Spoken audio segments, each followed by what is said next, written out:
9월 7일 화요일 오전 11시를 넘기는 시간입니다. 내년 대통령 선거가 이제 180일 정도 앞으로 다가왔습니다. 우리들은 헌법상 제1기관인 국민인 우리들은 이번 이 대통령 선거를 어떤 관점에서 바라봐야 할 것인가, 누구를 선택해야 될 것인가, 어떤 세력권의 사람을 선택해야 할 것인가 하는 것에 대해서 여러분들에게 말씀을 드리겠는데, 우선 제 결론부터 말씀드리겠습니다. 이번 대통령 선거는 우리의 현행 헌법의 체제, 이 자유민주 체제를 유지, 확보하려는 세력들, 이 체제를 훼손하더라도 종북, 주사파적 방향으로, 그리고 친중 사대주의 방향으로 나아가는 정체와 변형을 해서 그러한 정권으로 변화시켜야 된다라고 하는 세력 간의 대결로서 마땅히 저의 입장에서는 자유민주 체제를 수호해야 할 세력권에서 이 정권을 탈환해 와야 된다. 이렇게 저는 단정적으로 우선 말씀을 드리고, 이제 몇 가지 풀어서 여러분들에게 말씀드리기로 하겠습니다.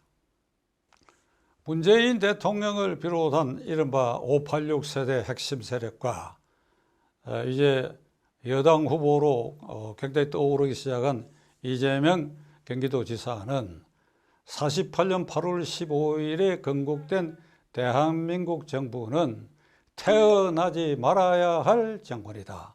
왜 그러냐? 이승만이라는 자가 미국의 괴뢰로서 친일파와 결탁하여 세운 정권이기 때문에 이 정권은 민족주의적 입장에서 봐서 원천 무효인 정권이다. 이재명 지사는 이런 표현까지 했습니다. 더럽게 출범한 정권이다. 더럽게 출범한 정권이다. 아주 침을 탁탁 뱉는 그런 표정으로 일갈하고 있지요. 이들이 근거로 삼고 있는 이 남북 분단의 경위에 대해서 우리가 똑바로 인식을 해야 됩니다.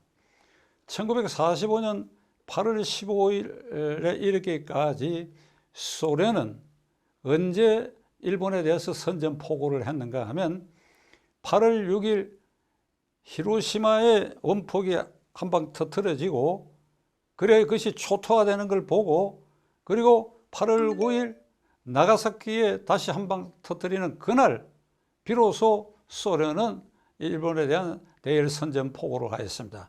이건 약간의 경위가 있는데 7월 15일, 그 전달인 7월 15일 독일의 포츠담에서 트루먼 미 대통령, 스탈린 소련 주석, 그리고 처칠 영국 수상이 모여가지고 그 4월 30일에 히틀러 자살로 끝난 구라파에 있어서 대독 전쟁은 종료된 것에 대한 전후 처리를 의논하면서 이 태평양 지역에서 아직 일본이 항복하고 있지 않은데 이걸 어떻게 처리하느냐. 그 포츠담에서 새 거두가 일본에 대한 무조건 항복을 촉구하는 성명을 발표를 하였습니다.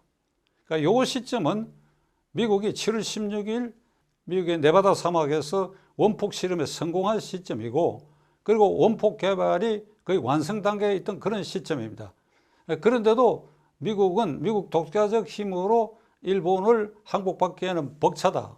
왜 그러니까 진주만 기습 이래에 미국이 태평양의 서쪽으로 일본군의 점령 지역을 오키나와, 괌, 그리고 사이판을 점령해 오면서 엄청난 미군의 희생자, 아니 물론 그 몇 배의 일본 희생자는 말할 것도 없고 내었습니다. 오키나와까지 와서 그 7월 포츠담 선언을 할 그 시점에 이 미 군사 전문가들이 판단컨대는 미군의 독자적 힘만으로 일본의 항복을 받아내는 데는 천황 숭배 사상에 찌든 일본 사람들이 1억 일본이 옥쇄하더라도 이거 절대 귀축 영미에 대해서는 끝까지 저항해야 된다. 그러니까 미국이 의의가 없는 것입니다. 그러니까 미국 독자적으로 오키나와에서 다시 도쿄 공습도 하고 이러지만은 이걸 본토 상륙에서 점령하기 위해서는 미군이 100만 명 이상 희생해야 된다는 결론이 나왔어요.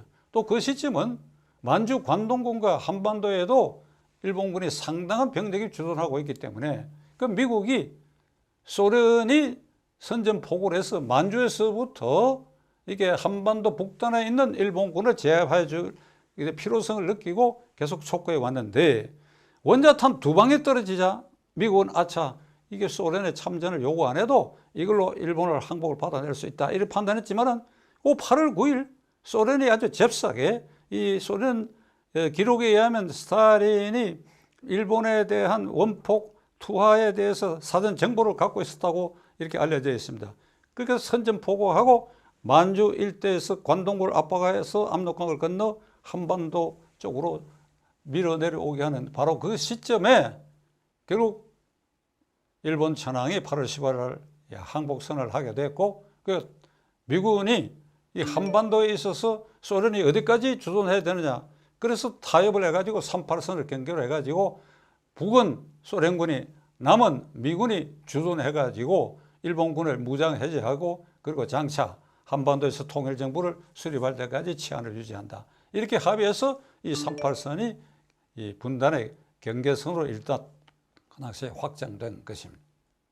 소련군의 북한 진주, 미군의 남쪽에 진주를 두고 김원웅 독립협회 회장은 소련은 해방군으로 왔다, 미군은 점령군으로 왔다. 둘 다 점령군이에요. 용어상으로는 진주다, 주둔이다. 그 점령이죠. 왜 점령해야 되느냐? 일본군의 무장 해제를 위해서, 일본군의 마지막 저항을 분쇄하기 위해서 점령했죠. 무기로 점령해야죠.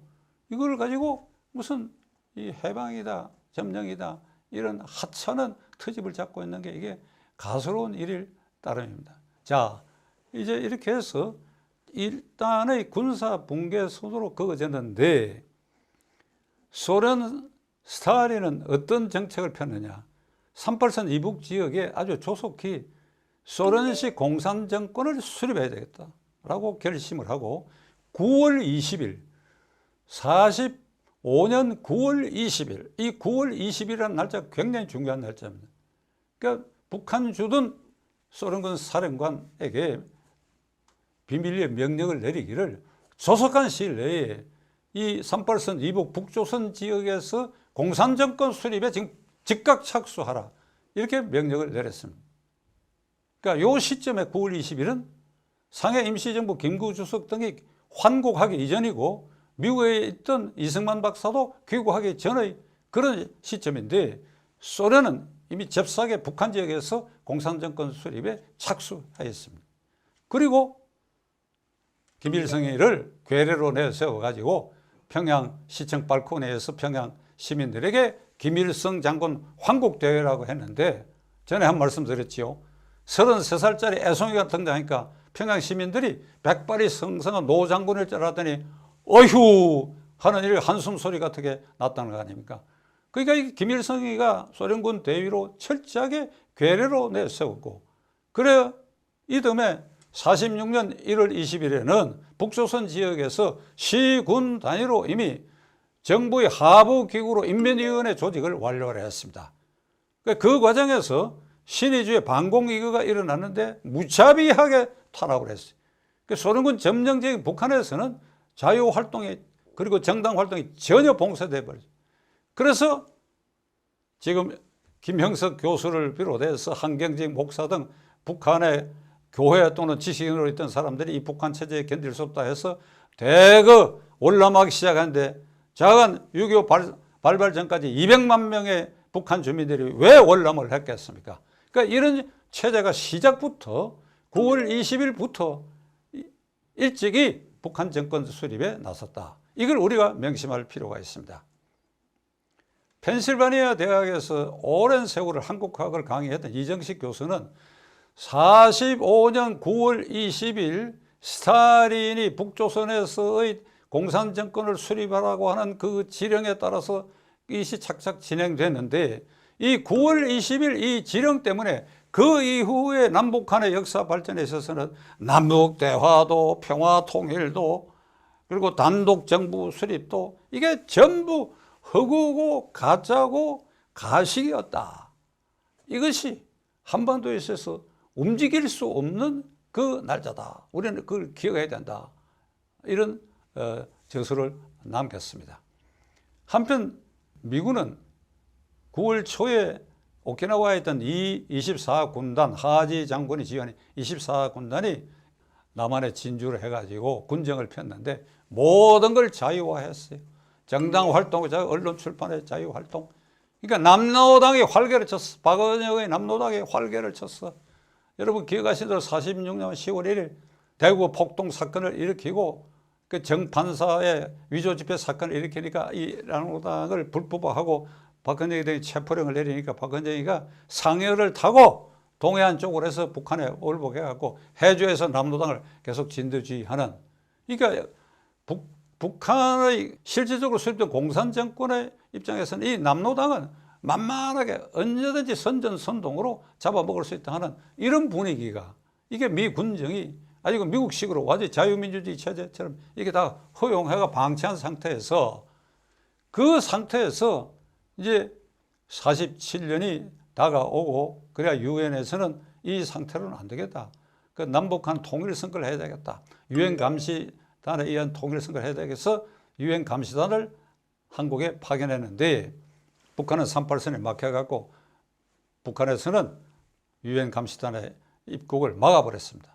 그래서 다시 유엔이 결의하기를 가능한 지역에서 선거를 통해서 정부를 수립한다. 이래서 48년 5월 10일에 선거가 이루어졌고, 그래 8월 15일 그 선거에 기반해가지고 대한민국 정부가 수립되는 과정을 밟았는데, 이 과정에서 50선거 5월 10일 재헌의원 선거를 방해하기 위해서 남노당과 김일성이가 전국적으로 폭동을 일으켜서 이 선거를 무효화하기 위해서 선거구 200여 개에서 절반 정도가 선거를 못 치르게 되면 남조선의 이른바 단독정부 기도는 이게 불가능할 것이다, 이런 판단으로 지령을 내렸는데, 다른 곳은 다 실패하고 제주도에서는 성공을 했어. 그게 4월 3일 5월 10일 전단은 4월 3일 남노당 핵심 책 김달삼이 주도하는 폭동을 일으킨, 그게 제주 4.3 사건인데, 이걸 뒤집어 가지고 문재인 대통령도 지난 4월 3일 날 제주도에 가가지고 국방부 장관과 경찰청장을 대동해 가서 제주 4.3 사건은 통일정부로 열망하는 제주도민을 짓밟은 것이라고 얘기를 했어요. 그러니까 문재인 대통령부터 이게 분단되고, 그래 50선거 그리고 4.3 사건의 본질을 제대로 이해하지 못한 데서 이러한 발언이 나오게 됐습니다. 이게 대한민국 정부가 수립되는 과정에서 간략하게 여러분들에게 말씀드렸는데, 이승만이 미국의 괴뢰다, 천만의 말씀. 이승만은 미국과 싸운 사람이에요. 미 군정과 계속 충돌했어요. 이승만이 앞장서서 유엔 결의에서 남북한 통일 선거를 주창하자고 그 길을 열어가지고, 이게 한반도 남쪽에서만이라도 이런 자유민주 체제를 수립하게 되었지, 그 시기까지 이승만은 미국 워싱턴 정부와 주한 미군 사령부에 의해서 일종의 상종하지 못할 사람, 미국에 협력하지 않을 사람으로 낙인이 찍혀져요. 그러니까 이것을 뚫고 그는 앞장서서 이 대한민국 정부 수립에 이렇게 목숨을 걸고 싸워온 사람. 그 이승만을 미국의 괴뢰다, 그래야 친일파와 결탁했다. 그 친일파와 결탁한 부분은 오히려 북한이 초기에 그 친일파를 대거 기용해. 김일성의 동생 김영주 72년의 남북 공동성명의 이 북한의 서명 당사자 김영주 이후락, 그 북한의 당사자 김영주는 김일성 본명 김성주의 동생인데, 관동군 일본군 대위로 정보부에 근무하면서 항일 독립투사를 섬멸하는 데 앞장섰던 아주 친일파의 괴수인데, 거기다 북한의 중심 세력에 진입했습니다. 이승만 대통령의 초기 정권의 그 강요들의 면면을 보면 국무총리 청산리 전투의 영웅 이범석 장군, 그리고 항일 독립투사들인 뭐 이인, 안호상 이런 분들로, 친일파의 흔적이라고는 전혀 없는 분들로 이게 강요를 구성했다. 이런 것만 보더라도 이 대한민국 정부가 태어나지 말아야 할 정부고, 그리고 매국노들과 결탁한 정권이다, 이렇게 단정할 수가 없는 것입니다. 거꾸로 북한이야말로 소련군 점령 아래서 이미 8.15 다음 달인 9월 20일부터 소련식의 공산당 정권을 수립하게 됐고 김일성이를 꼭두각시를 내세웠다고 하는 이런 일이 지금 제가 말씀드리는 게 어떤 이 정치학자들의 학설에 근거해서 말씀드리는 게 아닙니다.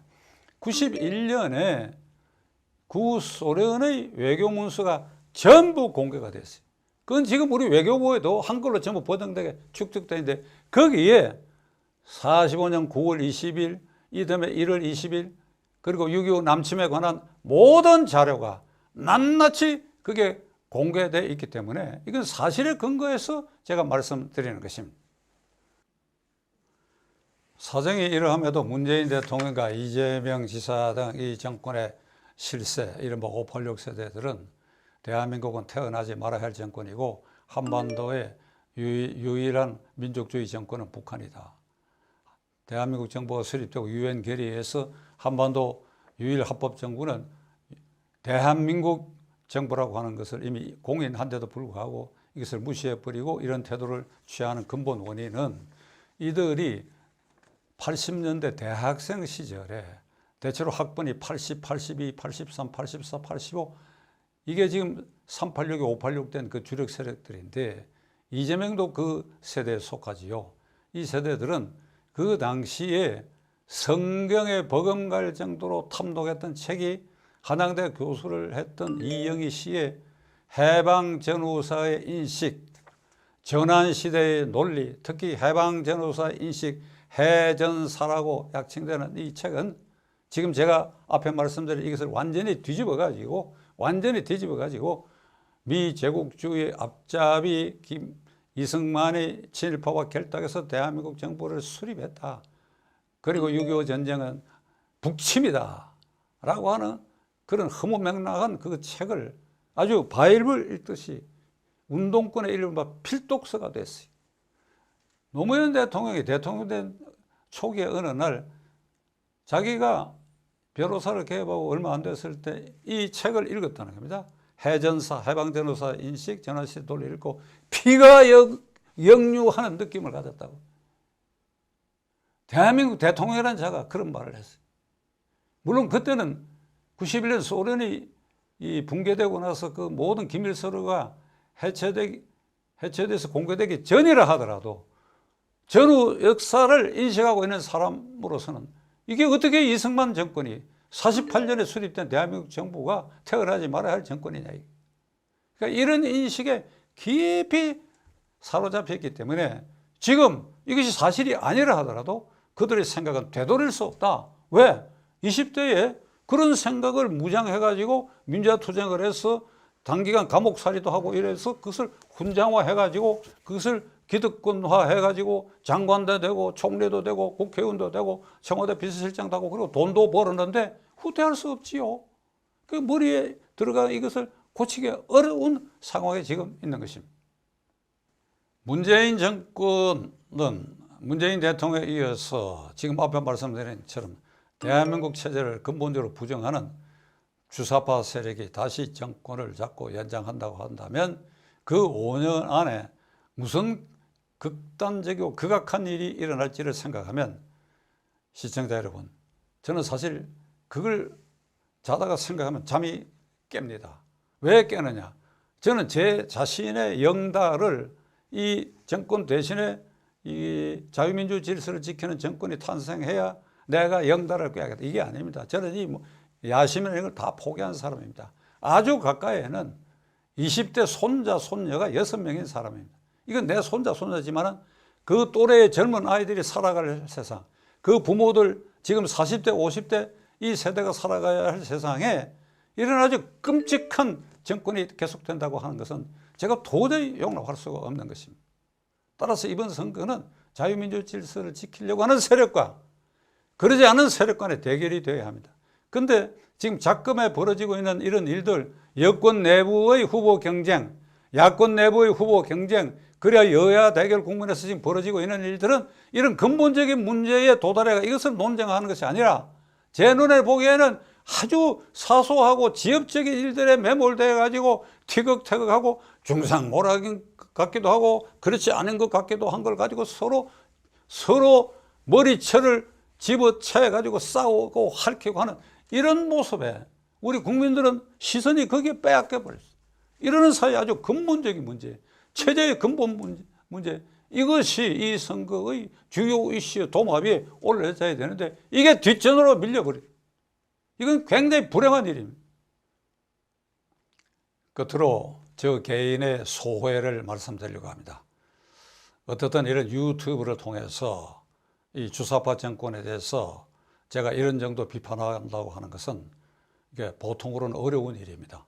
그러나 이른바 자유민주 질서의 헌법체제 아래서 어떻든 고위직에 올라서 영달한 분들, 가까이는 뭐 제 동기동창을 비롯해서 서너 배들 가운데 총리도 지내고 장관도 지내고 국회의원도 여러 차례 지내고 국영기업의 중요한 책임도 맡고 국책회사의 중요한 책임도 맡고 그래야 지금 노후를 아주 편안하게 지내고 계신 나는 특히 그런 분들에게 간절히 호소하고자 합니다. 이 나라를 누가 지켜야 되겠습니까? 여러분들이 앞장서라 소리가 아닙니다. 지금 제가 말씀드린 이런 줄거리라도 이게 젊은 세대, 20, 30세대는 대한민국 정권 수립의 기원을 잘 몰라요. 표피에 닿는 주택 문제 이런 데 대해서만 매몰해가지고 그것을 어떻게 해결해 주느냐에만 이게 현혹되기 쉬운데 이런 주변에 아들, 딸들, 손자, 손녀 20, 30대들에게 여러분들이 좀 나서서 여러분들이 전부 유튜브 방송하기를 사실 바랍니다. 직접 하시기 어려우면 언제든지 저한테 연락하십시오. 제가 기회를 드릴 테니까. 그리고 여러분들이 각자의 입장에서 다 생활이 다 넉넉한 분들이 많지 않습니까? 그렇게 좀 설득을 하세요. 그런 노력이라도 하세요. 그저 편안하게 골프나 치고 세상 일은 어떻게 되겠지 만나서 이렇게 담소나 하고 그런 시간에 허비하시지 말고 꼭 저처럼 하라는 건 아닙니다. 기다리겠습니다.